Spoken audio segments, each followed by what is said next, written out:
Hey guys, it's Zach here again, and today's video is going to be the start of my little mini-series I plan on doing. Basically, at the start of every month, I'm going to be making a video talking about the behind the scenes, usually on the first or second day of the month. My opinions and thoughts about some of the upcoming updates, as well as just going through them. And then at the end of every month, I will be making a review on the updates, what I thought, my thoughts and opinions and that about them. So without further ado, let's start. So obviously this month we're looking at the behind the scenes for March, and the first update here is the clan Filthy announced. It's a change to the clan Citadel basically. The XP rings you would get if you did a work in your Citadel now, they're making an improvement too. So basically you get better XP for staying there, because personally I know this when I did it with my clan is the rings were like 20k XP or whatever you would get after so much work, and like Ivy is a lot faster than the woodcutting there and AFKable, whereas the woodcutting there isn't. So it is a much needed update to there, but I mean JX really believes that the Clan Citadel was like the update of 2011, the best update, when clearly it was not even close. It was like the biggest flop ever. So I don't know how many people actually pay attention or care about the Clan Citadel. So that update probably won't be affecting many people, and personally me, it's a update I don't really care for. So hopefully they stick that with something else. Next up, we have the bonus XP weekend. Now this was kind of obvious they were going to do it, because if you don't know, for the past 2 years they've had the XP weekends on September, then March, then September, so now following suit it's March again. So you can probably guess when the next bonus XP weekend will be after that. But basically the bonus XP weekend will run from the 16th of March to probably the what is that Monday after that, the 19th probably.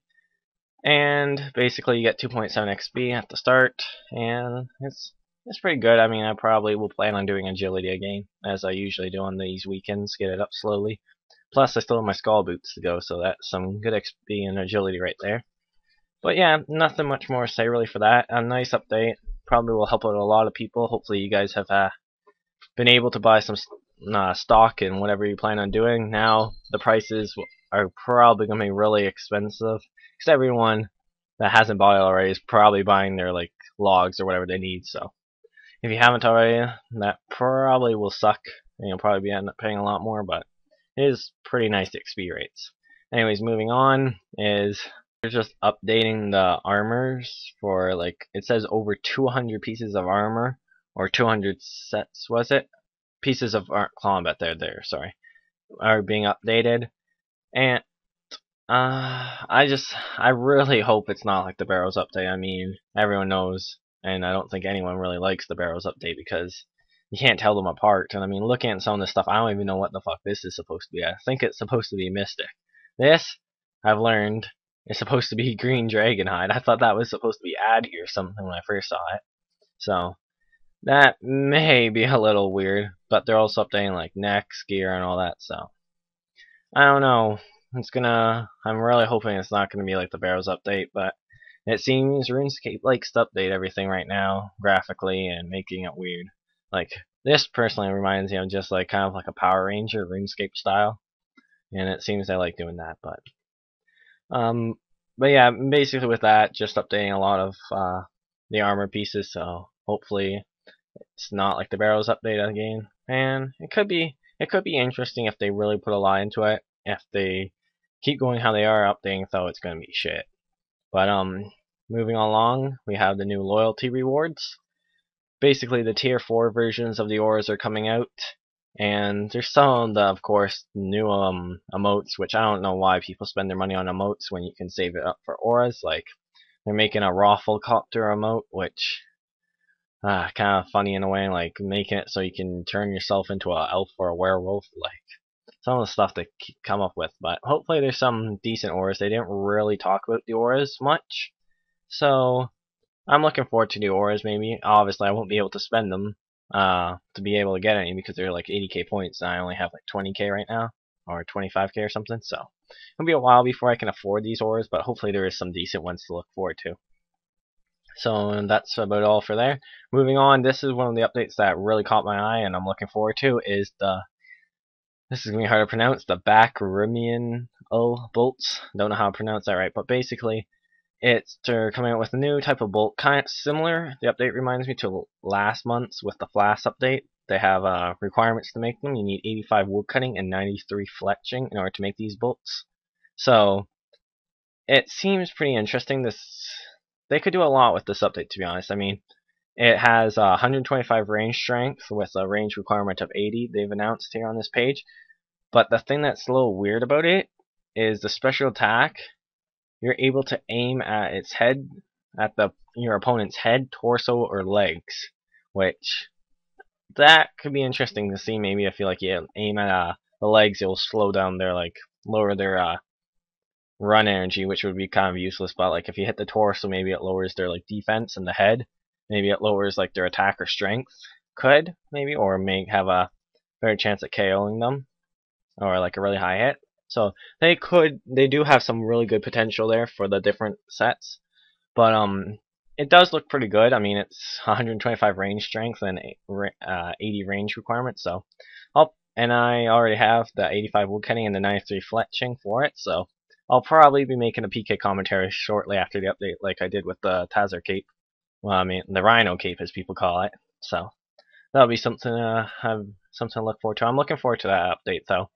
It looks pretty nice. So if you don't, it's a lot easier requirements as well. So if you don't have 85 woodcutting or 93 fletching and you're a ranger, you like the range in that, that's something probably to looking into getting in the future. But moving on is the gnome graphic rework, and it just another one of JX's things. They really do seem to like updating everything nowadays. But hopefully it's not like the birthrop area where you don't lag. Right now, if you go into birthrop, I mean everyone, I don't know, there's not too many people who I don't think not lag in birthrop. It's ridiculous the lag there and now.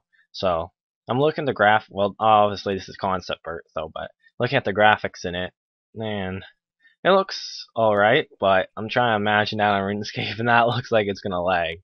So I don't know. I mean, when they've been doing these reworks of them, they move the whole area around too, which it pisses me off. I don't mind them doing the update to the graphics, even if it lags, but it's with birthrop, for example, they made it so you lag so much as well. Everything is, I mean, just messed up differently where compared to how you're used to having that for me personally, I've always used to that for the last 5 years, and now all of a sudden it's different. So I still don't know my way around birthrop, or I don't even go there anymore, except for troll invasion every month, because it's just way too laggy to even bother, and there's nothing worth going there. But the gnome update, going into they're updating both the Grand Tree and the Stronghold. It looks alright. I mean, it says they're updating all the gnome characters, the chat heads, and environments. So the update, the graphics, as I said, this is concept art, so it's not, the graphics ain't gonna be in the game. Look pretty decent though, so it does have promise again. Hopefully it doesn't lag though. Moving on, we have an update that's going to be available to both members and free-to-play players, called the Transport and Navigation is called what it's called right now. Basically, they're coming out with new teleport spells to be added, which you don't need runes to. So it said there's no level requirement to use it, but each destination has to be discovered in order to activate it. So I guess you have to go to Varrock Square to activate the Varrock one, and it's says it can be accessed via a new home teleport menu from the home teleport spell slot. So that looks pretty nice. I mean, if you want, you could probably now teleport around without needing runes, so to some areas. So that looks like a nice little helpful update. Obviously, that update will not be taken that update alone won't be for the week. That'll be tied into something like the gnome graphics or whatever. So it's a nice little fix. Not a fix, sorry, a nice little update. I don't mind that. It'll be alright. Now, another one of my second favorite update this month is the Mortania task set plus early bird bonus. The early bird bonus for this isn't much. It's only 15k, it says, but as basically they're just coming out with a new task set, which they haven't came up with in a while, and it ranges from easy to elite levels, or well, difficulty as you could call them. And it says it will encourage you to make snails, activate medallions, slay barrow barrel rights and brew your own prayer renewal potion. So the prayer renewal potion, I'm guessing, is going to be a elite task, but you get it says new leg armor is going to be one of the rewards. So, but the reward I'm looking forward to is, it says lamps worth 150k XP. So that's 150k to agility or runecrafting for me, and mushroom yields from patches, it says, will increase. So that helpful, as if you guys watched my herb run guide, the mushrooms you make great money off of. So anything increasing those, so I'll be doing those probably within the first 2 weeks or whatever as well. So I get the little extra early bird bonus. The early bird bonus, by the way, for anyone interested in that, is you just have to complete the early and medium tasks within the first 2 weeks, not the hard or the elite. So, but with that, that's the end of this behind the scenes. Now, I was talking to a few friends about it. They're like, "Oh, this week, this month looks shit," and that basically. But if you count, there's 1, 2, 3, 4, 5, 6, 7, 8 updates, including the bonus XP weekend. So every week it looks like there's gonna be 2 things to it because of 4 weeks, right? So because there is some updates that don't look like they could take the whole week to themselves. Like for example, the Clan Filthy, the bonus XP weekend's gonna be on the weekend, obviously, and like the new loyalty rewards as well as the transport and navigation are probably gonna be attached to some of the updates. So that looks alright. I mean, having 2 updates maybe every week. No, it may not be like this. That's just my guess. That looks pretty alright to have. But overall, this month, it's not the best. It looks alright though. I mean, you got the bonus XP weekend. Well, this is what I'm looking forward to. The bonus XP weekend, the new bolts, as well as the Mortanian tasks, as well as, if you like the graphics, they're updating the armor and like the gnome graphics. So they got a bunch of updates coming this month. So it'll be interesting to see. Like I said, with some of the updates, they could do a lot with it. So it'll be interesting to see. But that's just the end of this video, guys. I should have a new video up usually like within the next 4 days, like I've been keeping to, and it'll be interesting to see at the end of the month when I make my review to this month, how some of these updates turned out. But anyways, thanks for watching, guys, and see you in the next video.